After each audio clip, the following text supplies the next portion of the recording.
یەکیەتیی لاوانی دێموکراتی کوردستانی ئێران بە بۆنەی 12 ئاگۆست ڕۆژی نێونەتەوەیی لاوان پەیامێکی بڵاو کردەوە.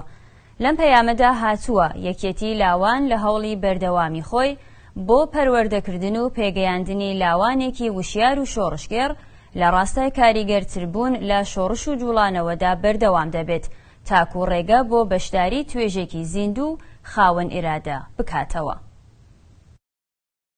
یەکیەتیی لاوانی دێموکراتی کوردستانی ئێران بە بۆنەی 12 ئاگۆست ڕۆژی نێونەتەوەیی لاوان پەیامێکیان بڵاو کردەوە و پێداگیریان لەسەر بەشداریکردنی لاوان لە ڕێزەکانی شۆڕش و جوڵانەوەی نەتەوەیی لە ئاستی بەرزدا کردووە.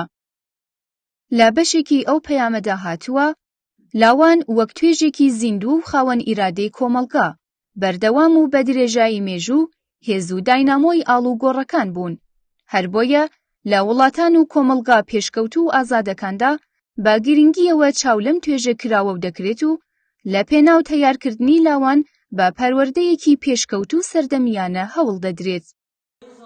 لەو پەیامەدا هاتووە ئێمە لە یەکیەتیی لاوانی دێموکراتی کوردستانی ئێران کە لە ساتە وەختێکی مێژوویی بزاوی شوناسی خوازی نەتەوەکەمان دامەزراوین بە ئامانجی بەرینترکردنی خەبات و جوڵانەوەی ئازادی خوازی نەتەوەکەمان بۆ 75 ساڵە تێدەکۆشین و هاوکات هەوڵمانداوە پرسی لاوانی وڵاتەکەمان بەگوێی لاوانی جیهانیش بگەێنین تا لەم ڕێگەیەوە بەکردەوە هەنگاومان بەرەو زیاتر بە نێونەتەوەیی کردنی پرسی نەتەوەکەمان هەڵهێنابێت.